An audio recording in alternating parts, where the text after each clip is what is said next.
Hello, you're watching Wareham here at WCTV with me, your host Queen Vanda. Today with me is Sandy Slavin in our studios. She is the co-chairman of PC, right? CPC. Yes, and thank you very much. CPC. Thank you for having me. I love talking about our articles. Oh, well, I am glad actually you love talking about your articles because here I'm trying to read and digest the language and it's just not digestible.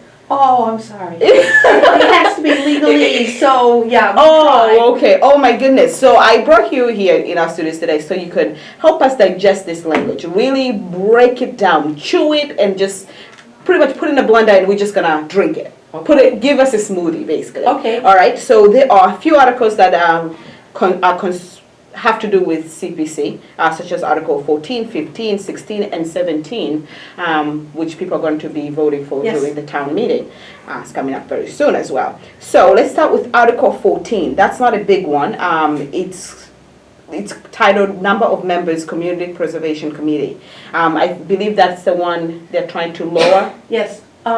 When Community Preservation Committee was established in 2002, it was said that we would have 9 members.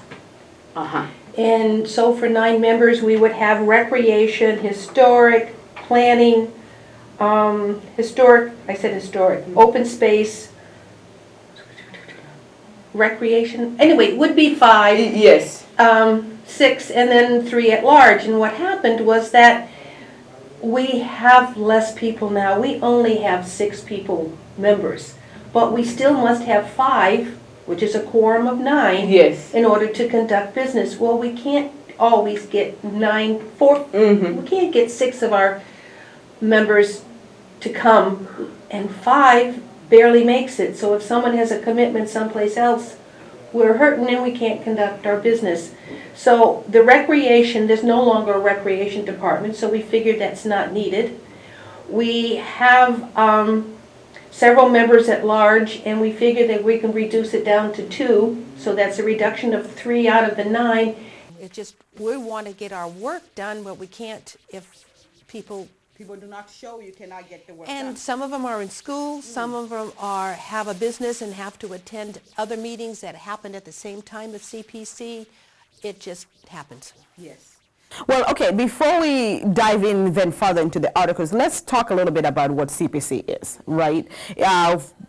We know that it's a community preservation committee. Could you tell us a little bit of history, a background of CPC? Well, I remember in 2002 the town voted to adopt this Community Preservation Act.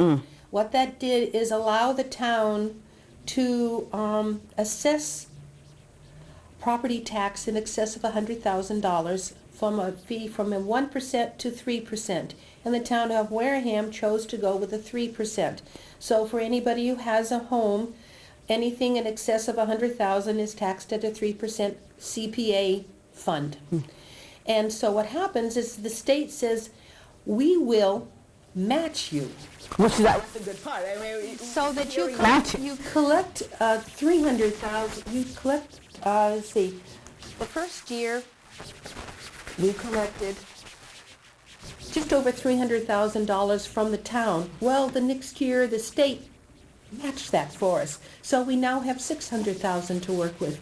And over the years, more and more communities realized that this was a good thing. A good thing. Here it is.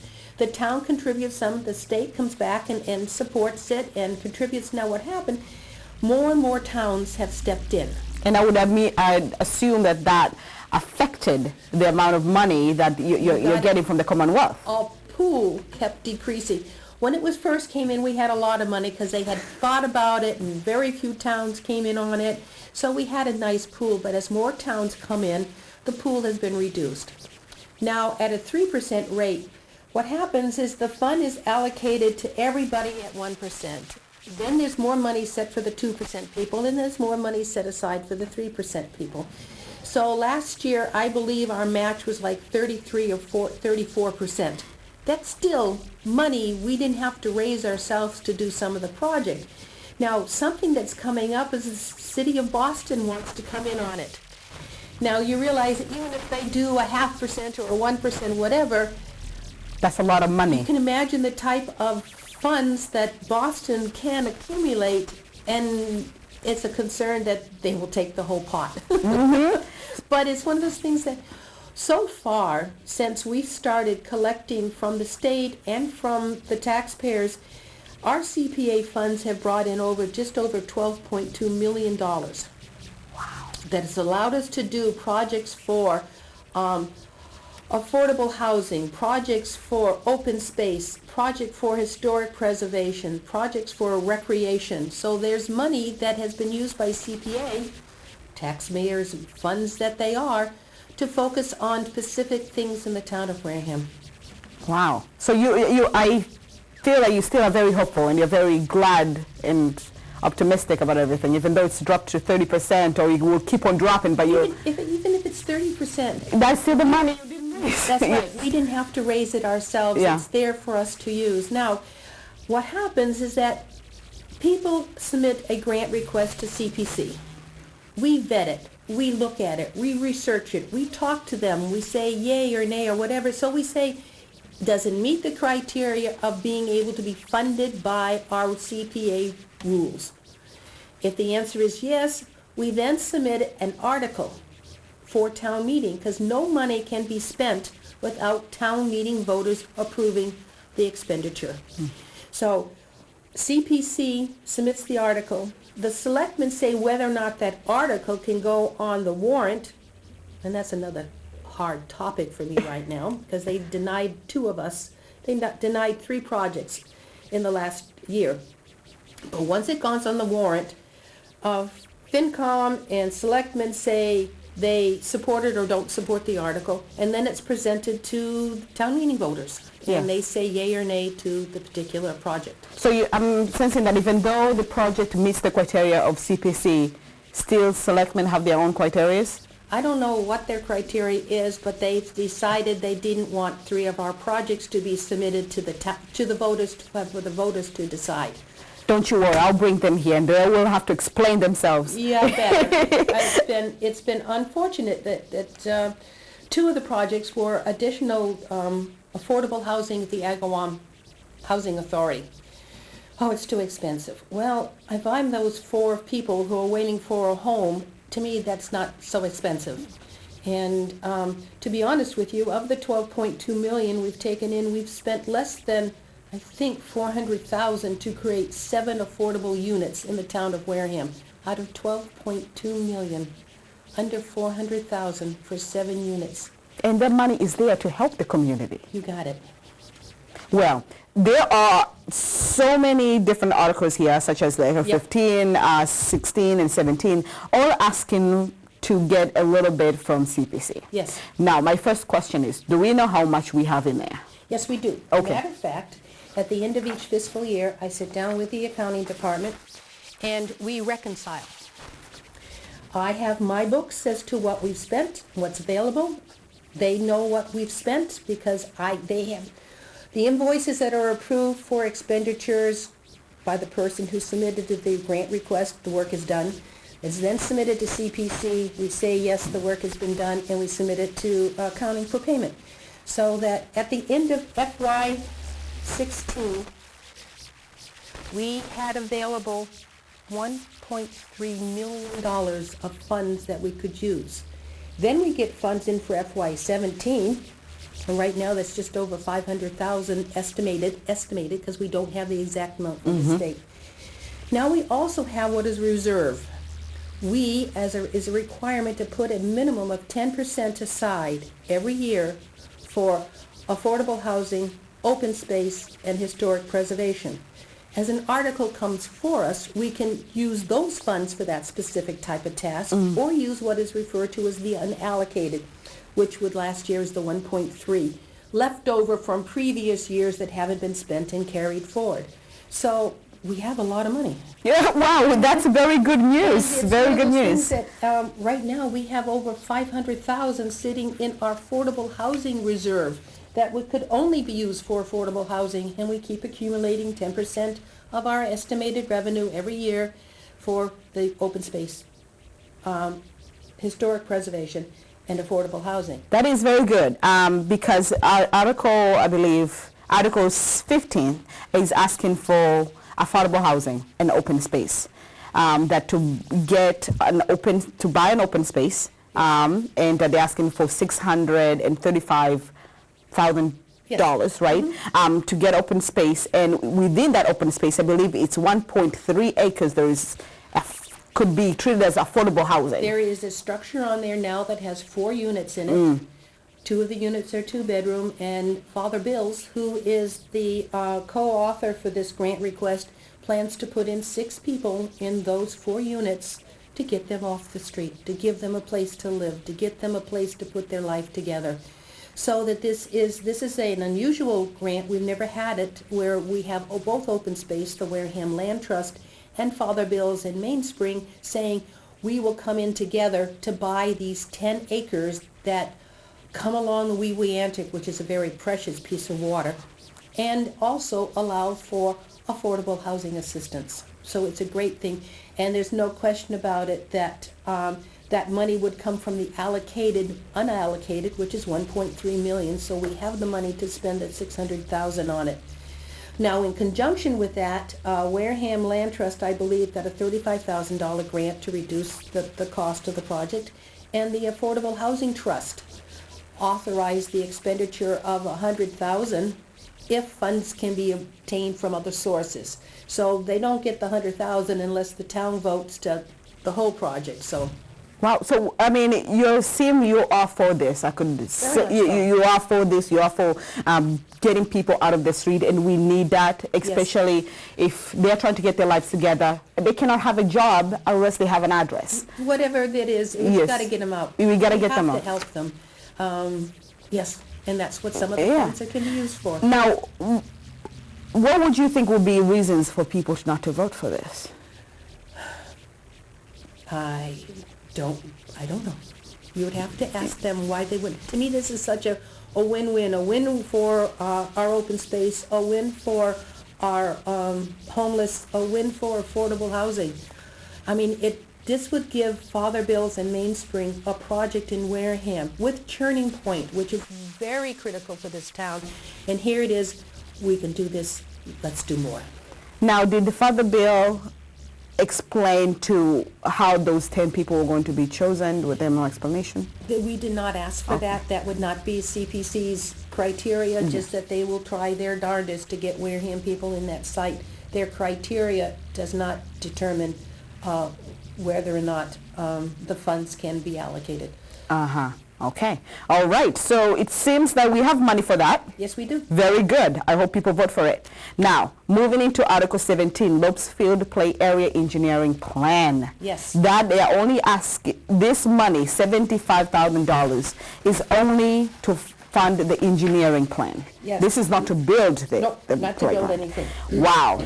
Yes, it is a substantial amount of money, but it is a large area. That playground was built, 30 some odd years ago, with all private donations and private man hours, etc., and it is in dire need of upgrade. So what's better than to go off and ask the children, what do you want for a playground? That's going to happen. Now, come out of that will be a wish list. It will then go out to say, okay, here is an engineering plan. What can we do for this area? What is it going to cost to do this wish list? What else can we do on this land? Can we do something that's more for all citizens, for all age groups, for all handicapped? You know, just how can we help the community make Lopes a better place? And yes, the $75,000 is an engineering plan. It's just to say, okay, what we want from them is to give us a document. Here is your blueprint. This is what we're recommending for the area. This is what you build. This is the material you need. This is the cost of the material and product you need, etc. So this becomes our guide. Is $75,000 a fair price? Is this what typical for engineering plan, or do we have a deal in this? I don't know. Okay. But to me, we felt that the $75,000 was a reasonable amount. High, but reasonable, acceptable. I mean, We recently have done some, the Historical Society got architectural assessment money from CPC. Open Space got some money from CPC to do an assessment of our 21 playgrounds. It doesn't come free. And you really want your professional to come in and do the work. Now, Open Space has been working on a project at Oakdale. We could do it. We could do it. We still haven't done it. We bumped into roadblocks that we didn't anticipate. If we had asked for an engineering plan, all of those roadblocks would have been identified and solutions provided for Open Space to deliver. So Open Space feels this is a great way to get it all identified, brought up front, so there's no roadblocks, no surprises. Would it be feasible and best way to use the plans that there were when the Lopes Field was built, the previous one, the one that is current right now, the engineering plan that was put in place? I don't know what was done before, but it was 30 some odd years ago. Okay, all right. I mean, it was a long time ago. I mean, do we want a lot of wood there that has splinters? No, I don't think anymore. I know in Oakdale we have a great slide, but it's metal.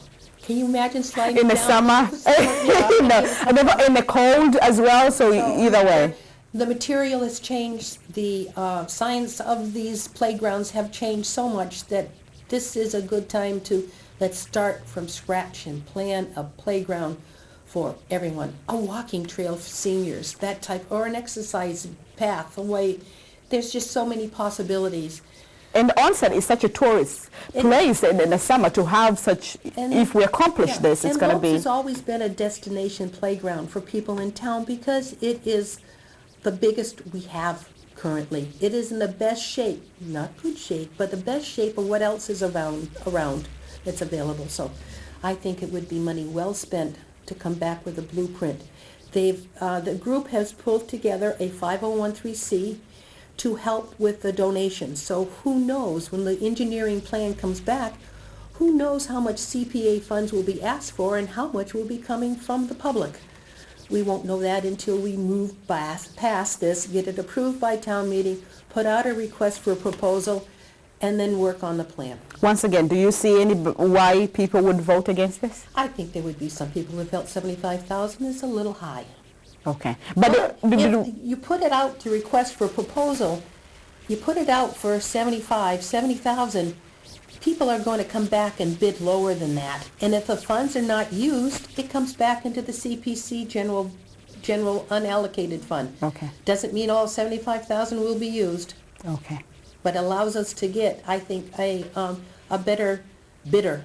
Oh, okay. So what I'm hearing is that $75,000, if they argue that it's too much, and if the cost is less, that money does not go to waste. That money comes back. That's right. Okay. So that every year, CPC says these projects are closed.